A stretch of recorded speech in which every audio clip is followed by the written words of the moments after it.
nagayni irreen biran jiraanne nagayen taatu bihaa quba qabaadha osoo waraanan qabaasin osoo qawween qabaatiin karaa nagaa milkeessuun hin danda'amaa laata odoo Abiyyi Ahmad wallaalan humaan beekne achi jiru odoo alamuu simeedha haraama alayka wallaahi billaahi tallaahi wallaahi billaahi tallaahi wa rabbal kaaba Itoophiyaa nutti hin faarsin alamu tokkummaa Itoophiyaa nutti hin faarsin Itoophiyaa nutti hin faarsin jettaniifi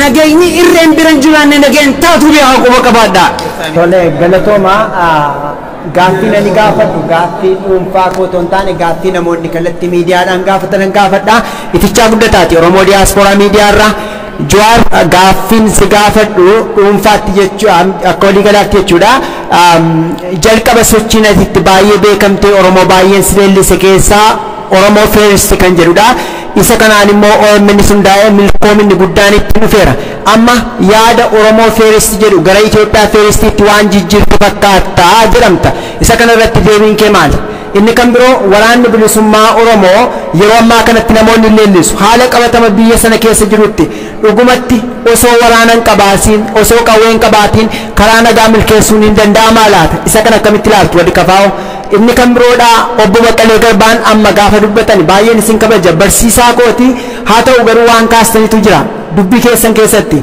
haala qabatamatti yeroo ammaa jiru kana keessatti karaa nagaa furmaata kennina kan jedhudha dhugaatti maal abdattaniiti haala nagaadhaan biyya sana keessatti hiriira waamtanii mormii gochuun hin danda'ama isa kana akkamitti wabii godhattani inni dhumaa wannoo jechaa jirtu mootummaa wanna kana negotiate goonaadha akkamitti negotiate gochuu dandeessu aangoo maalii qabdu isinuu hidhamaa turtanii mootummaa faanoo hariiroon qabnu quunnamtii hin qabnu jechaatti jirtu haala kamiin immoo dhimma kana negotiate gootanii haala Oromoof Oromiyaan yeroo ammaa kana keessatti keessummeessaatti fudhachuu dandeenya fakkeenyaaf taatee eengadda Gambeellatti mudate kaleessa immoo kan Walloo irratti konkolaataa irraa buusanii namoota akkasitti ciran kana keessatti dhugumatti saba kana levelii jaarmiyaa kafaa'ootti furuun ni danda'ama galatooma angaaf makiyyattan seena baga rabbiin isaan baasee yoo gartee anaa hafee malee dubbiin hin hafne haa ta'u reefum tana sauti isinittan ol fuudhe dhiifama gartee nagaa goonaa jettan biyya tana akkatti nagaa gootan odoo Abiyyi Ahmad wallaalan humaan beekne achi jiru odoo alamuu simeedha hagartee ituu fi kharrayyuu waliin fixe kajoollee walloo fixe achi jiru odoo awwaluu abdii kanuufun irraan citin baale keessa jiru akkamitti biyya saniin deemta Joohar obboleessi kenna Joohar biyya Awurooppaa keessatti yoo haasa'u godhu jala deemnee dhageeffataa turre waa'ee tokkummaa Itoophiyaa dubbata nu Itoophiyaa jaangurraan illee dhagahuun feenu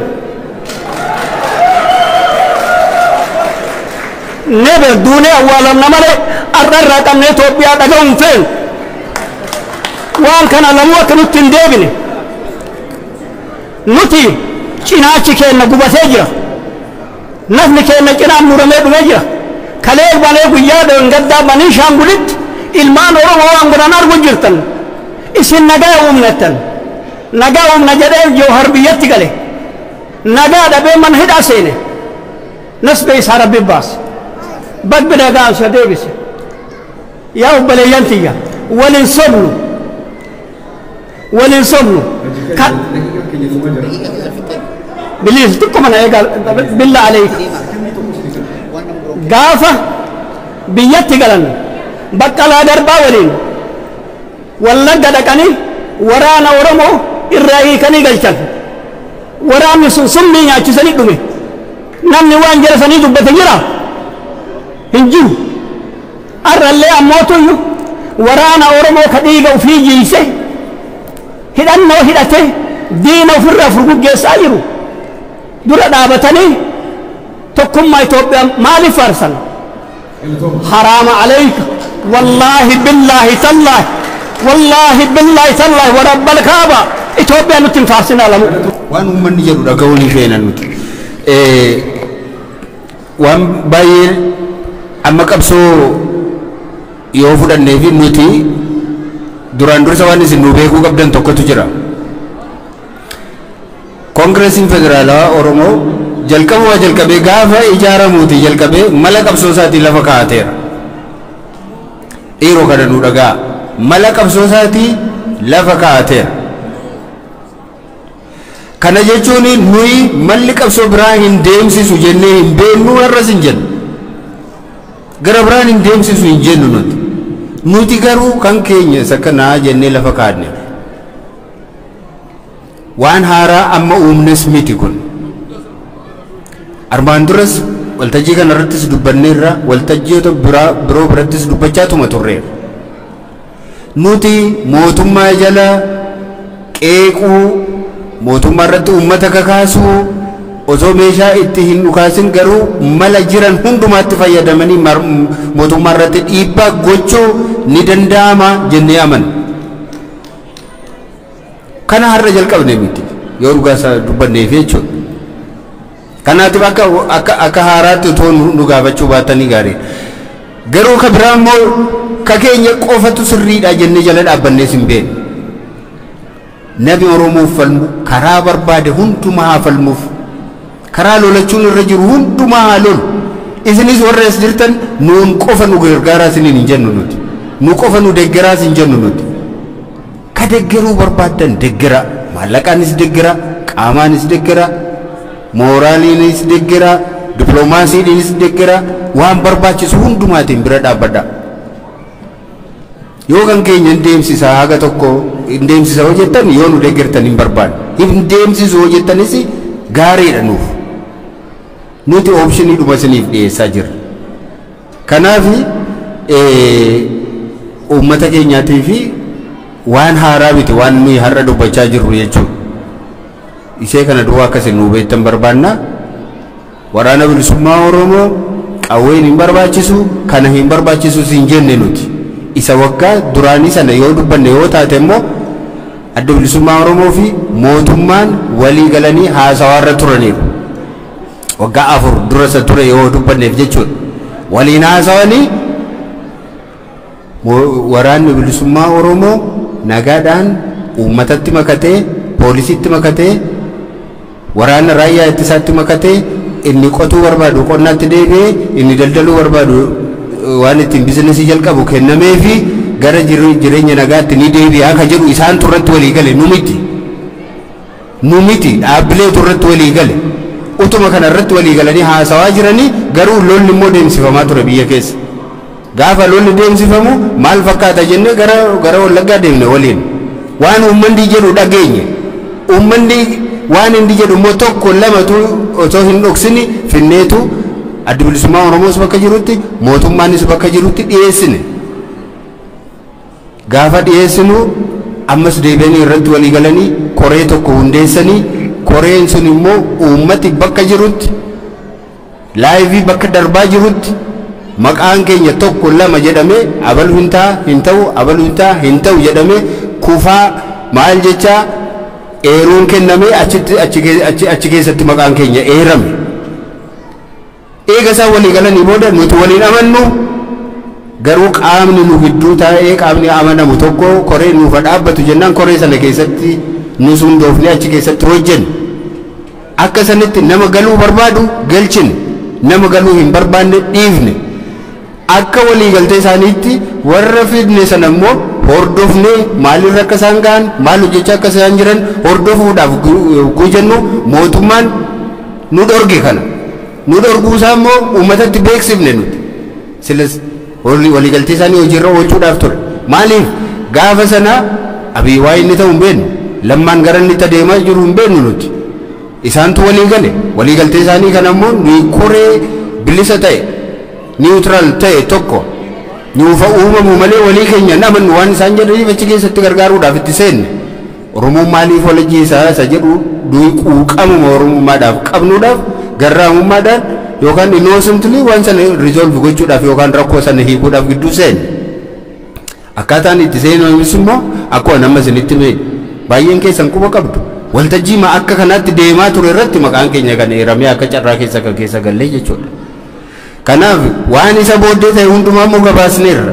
dhannee ilaaluufis yaalleerra biiroo PMs deemnee wanti kun sirrii miti jenneerra miidiyaattis beeksifneerra uummatattis beeksifneerra mootummaan nu ganeera waan jedhe sana hojiirra oolchuu dideera kanaatiif ijoolleen sun baay'een isaanii deebi'anii bosonattis deebi'aniiru kan rakkoon adda addaarra ga'ellee hedduutu jira kan ammoo yeroo beeksisuun irra turetti beeksiseera gaafa sana dhuguma nagaa buusa jennee yaanneerra nuti nagaa buusa jenneerra maaliif kan walajjeessaa jiru Oromoodhuma ture kan nagaa dhabu immoo Oromoodhuma ture uummatarraa immoo yaada fudhanne immoo dhiyeessineera haala kanaatiin ture gaafa sana iyyuu garuu wanti beekuun isinirra jiru Oromoon dhuunfaadhaan qawwee hin qabatu kan jedhu hin turre akkuma Karrayyuun qabatu yookaan akkuma Affaar qabatu akkuma Somaaleen meeshaa qabatu dhuunfaadhaan qawwee isaa qabatee bitatee kaawwatee mana isaa gaafa rakkoon jiru qawwee isaatiin yoo naannoo isaatii fi maatii isaa yoo tikfate kun dhowwaadha jennee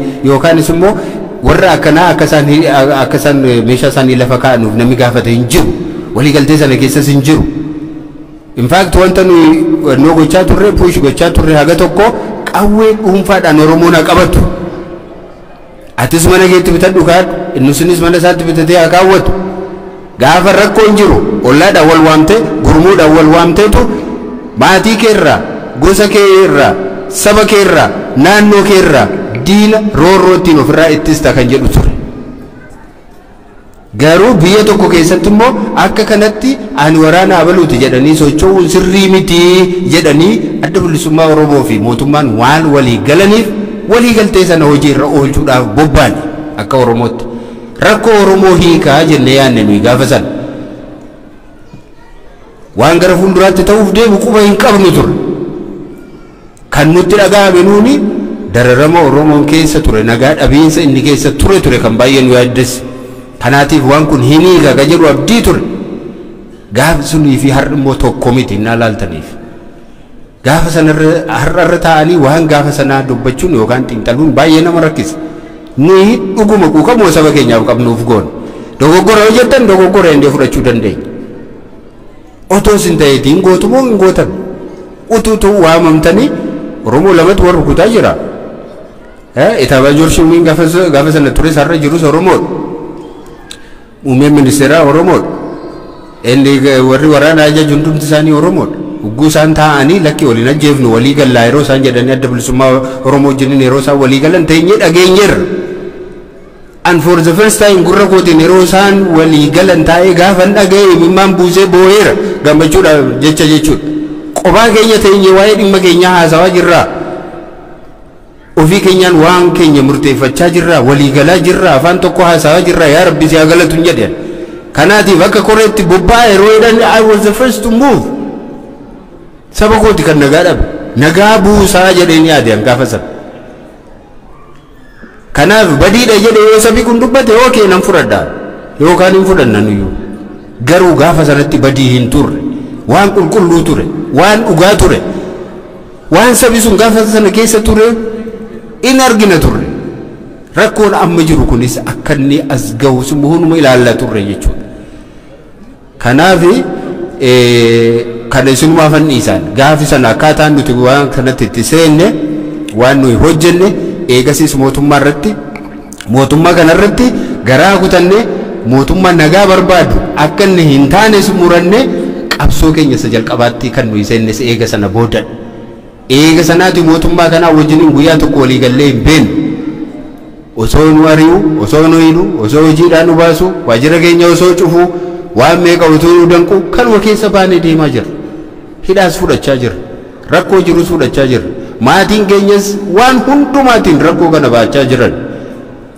hidhamuu qofa miti maatiin keenya maal akka keessa jiran quba qabdu ammas waan rakkoo waan maallaqaa waan maal isin gaafachuudhaaf miti psychologically rakkoo isaan keessa jiran beektu waan maatiin keenya keessa jiru traumaa isaan keessa darban beektu hojiin hojjenne nuti umurii keenya guutuu hojiin hojjenne isa baranneen hin hojjenne mana hidhaadha qabbaa baay'een keessa nama waggaa 30 meeqa gaafa Jawaar gaafan mana hidhaa dhaquu gaafan jalqabu Jawaar mucaa waggaa 6ti umurii isa gaafan tilmaamu umurii waggaa 6 yookaan 7 gaafan hidhamuu gaafan jalqabu jechuudha eega gaafa sanaati kanuma keessa deemaa jirra kanumatti gatii kaffalaa jirra hamma dandeenyu saba keenyaaf waa gumaachina jennee dadhabaa jira. Habaasuu haa dhiisuu hin beeknu garuu qulqullummaadhaan hojjechaa jirra waan hojjechaa jirru jechuudha. Gaafa gaas qulqullummaadhaan goone. Yoo nutti murteessitanii waan barbaadan godhaa jechuu dandeessu. Nu komachuu dandeessu. Gadi baaftanii gaattiratti nu fannisuu dandeessu barbaadan. Ani garuu kan jechuu barbaadu. Akka kaabaa'utti dhaadannoo dhagamu. Roorroo dhiittaa acuuncaa jalaa hin baqannu sodaannee dhugaa uummata keenya irraan deebisu. Tokko immoo bitafnee dhidhiibamnee immoo baqannu. Hin baqannu kan kabiraa bannu. Waa takka yoo asii tuman kana bannu. Yoo waa jiru yoo tuman muka jalan nama keenya walitti qabnee dubbifna malee. Yeroo ammaa duula deemaa ture isa yoo agartan galma hoggaa isaan isteediyoomii nu harkan. Handaara irratti dubbisaa ture. Fuudhaniiti ashawaa baay'ee nagar isteediyoomii. Nuti qabsoo jennee waan fudhannuuf dhiibbaa nurra kaa'amu hundumaa'u tooftaadhaan irra dafuudhaaf hojjetaa deejjirraa hojjennees itti jabaannaa jechuudha.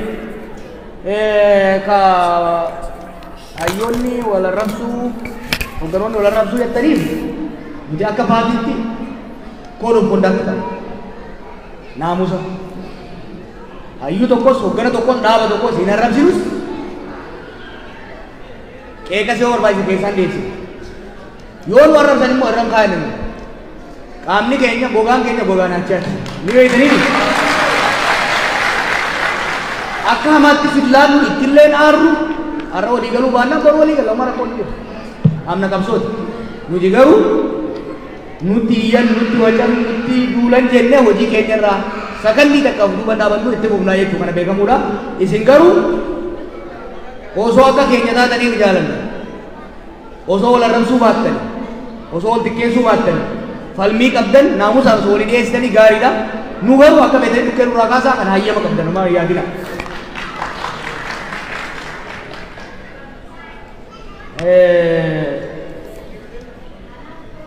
Ka akkamiin warra mootummaa kana amantanii osoo amannee hidhamna nu rabbii uummata malee waa biraan amanna. Uummanni keenya bakkaan socho'u rabbi bakkaan socho'u.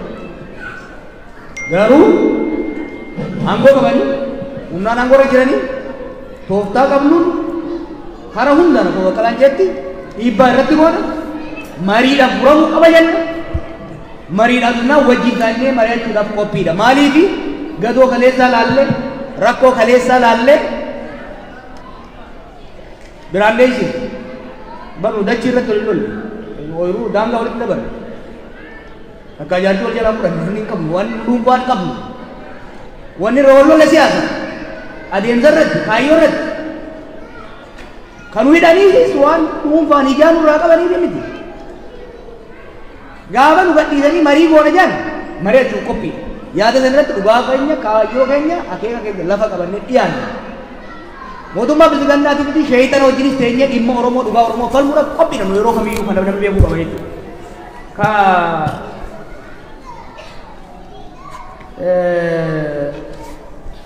Karaan nagayaa ni baasaa jettanii waan reefu Baqqalaan jedhan irratti ni deebi'a. Kaafaawwan gaafa dhaabaturra nus erga itti makamne. Tarsiimoo baafate qaba, kaayyoo lafa kaayate qaba, karaa itti deemu qaba. Kan ammoo irra deemnee madaallee jirra karaa gumii dhiyoo na godhanne deemnee mirkaneessinee jirra. Sirna federaalawaa kan uummanni Oromoof sabni biraa qe'ee isaa irratti ittiin bulchu mootummaa fi filate. Itoophiyaa sabaaf sablammoonni akka qooda isaaniitti akka gumaata isaaniitti waliin bulchan jaaru tokko. Oromiyaanis Itoophiyaanis sirna dimokiraatawaa uummanni filateen tabultu lama. Kan ammoo qabsoo nagayaatiin bakka hin geenye jennee amannee ittiin deemnu. Isin hin kijibnu, hin fakkeessinu, itti amanna, qorannee lafaan geenyee jirra, hojjennee agarsiifnee jirra. Waggaa kudha wayii dura gaafa dardaraa sana waa'ee qabsoo nagayaa kitaaba hojii ishee tokko qabsoo tokko jira isa hojii faa hiinee akkanatti wal gahee tokko dhiyeessu namni qoblaa ture. Hojjennee qabatamaan agarsiifne qabatamaan. Ammas tarsiimoo qabna, karoora qabna, takka takka manguddichi tuqee jira, kan duyne qabna. Hojjennee isin agarsiifna. Practical hojjennee isin agarsiifna jechuudha. ka tokkummaa Itoophiyaa nuti hin faarsin Itoophiyaa nuti hin faarsin jettaniifi anis gaafa waliin wanni amanu Oromoofis sabaaf sablammii saniifis kan ta'u sirna federaalawaa ka sabaaf sabloonni keessatti if bulchaniif waliin bulchan jaaruudha jennee amanna. Mootummaa Itoophiyaatii fi biyya Itoophiyaa adda baasaa laala. Mootummaan jijjiiramuu qaba, kufuu qaba, mo'amuu qaba jennee amanna. Jijjiirratis beeyna. Mootummaan kunis jijjiiramuu qaba. Uummata Oromootiif Itoophiyaadhaan hin madaalu jennee aanuu kan hin paartii seene kanaaf. Mootummaa akka biyyaatti garuu biyyi the state jiguun hunda caala Oromoo miidha jennee amanna. State collapse Oromoodhaaf disaasterii guddaadha. The state of Ethiopia kufuun Oromoodhaaf kasaaraa guddaadha. Oromoo fi Oromiyaas fuudhee kufa. Disintegreeshinii hamaadha galcha jennee amanna. Mootummaan jijjiiramuu qaba. Bulchuu hin dandeenye biyya rakkoo guddaa keessa galchee jira. Biyyi garuu the state of Ethiopia itti fufuu qabdi. Amala isii durii ni miti. Olaantummaa garee tokkooti ni miti. Sirna abbaa irree nam tokko paartii tokko ni miti. Sirna haaraa new social contract sabaaf sablammoonni biyya sanii waliin ta'anii akkaataa itti of bulchaniif waliin biyya bulchan irratti waliin mari'atanii negotiationiidhaan walii galtee haaraa heera mootummaa amma jiru kan bu'uura godhatanii waan fooyya'uu qabu fooyyeessanii kan dabalanii kan hir'atuu qabu hir'isanii jaaruu qaba jennee amanna. Kunis immoo cifachiifnaan dhiifama nu godhaa nuti garuu itti cichina.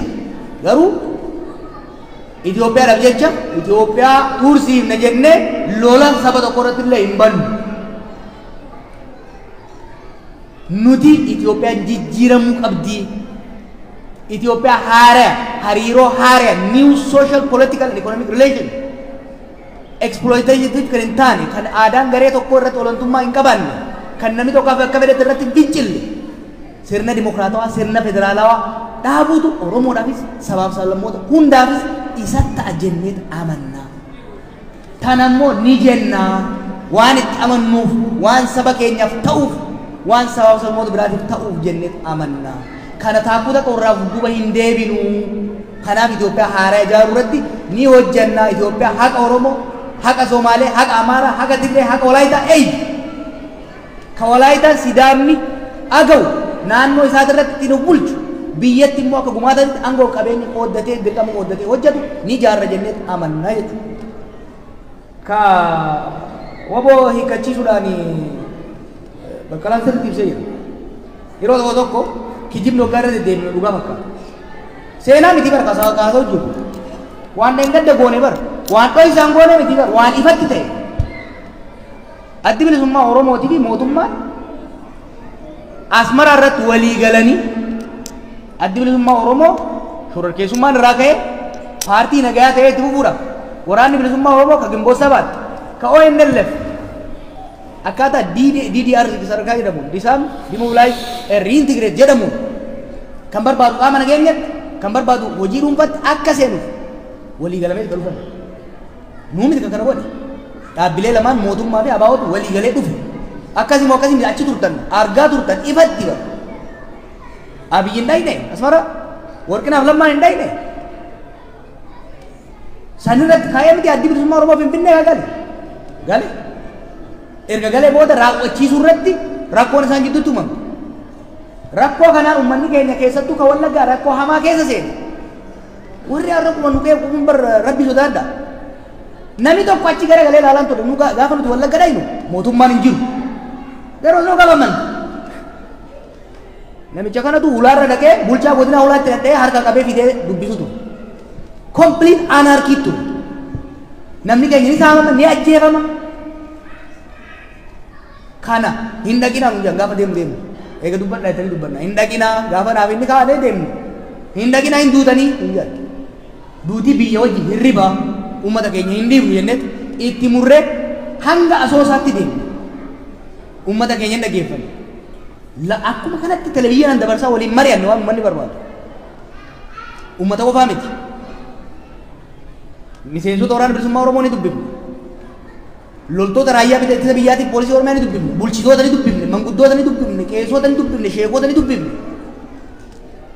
dubbifnee hin dhiifne saba oromoo qofaa miti asoosaa dhahinee sabaaf sablammoota dubbifne rakkoo amma matakkalitti ummata wal ficcisiistu kana ummata bal'aa bakka pirezidaantiin naannichaa jirutti ummata sablammoota hunda walitti qabnee mari'achiifne waan agarre gabaasaan qopheessine bakka Abiy Ahmed Lammaa Magarsaa Biraanuu Juulaa Daawud Ibsaa Leencoo Lataa Mararaa Guddinaa illee waan jiraate yaadadhu bakka namni kun hundi jirutti gabaasa dhiyeessine maal jenne haalli kun furamuu baannan rakkoo hamatu ummata keenya irra ga'uuf deema sabaaf sablammootaaniif walitti buuna rakkoon kun furamuu qabaa furaa jenne bakka isaan jiranitti mari'atanii deebi'anii nu yaaman walii gallaa gabaawwan isin jettan kananiya gaafa kan dubbii abbootii gadaatti kennanne jaan anni hun jiru gaafan fila yeroon filamu san abbootii gadaa haadhotii isin kee hayyootarraa akkasumas warra siyaasaarraa ummannii fi mootummaa fi abaawoo wal ta'anii kaa'an nama 71 moo akkas achi keessatti hirmaate hojii dirqama nutti kenname hin raawwanne waraana kan gale galchine kanaaf hin dhiifne gabaasa hojii kana tokko tokkoon PowerPoint qopheessee ture pirojektarii dhabdan malee tokko tokkoon qabna kana viidiyoo audio everyone mallattoo everyone ofitti ragaa isaa qabna jechuudha kanaaf nuti waan oromoof oromiyaaf ta'a jennee amanne dirqama uummanni tutu kenne ni raawwanne kan hin dandeenye immoo isiniifis hundaaf gabaafne jechuudha oromiyaaf ta'a jenneet oromoof ta'a jenneet saba kanaaf ta'a jenneet lubbuu teenya barsiifne lubbuu teenya osaa taatiin malee inni waan maal lafta herree turte sun keessa ture boorana gaafa nan dhaqe waan yaalamaa ture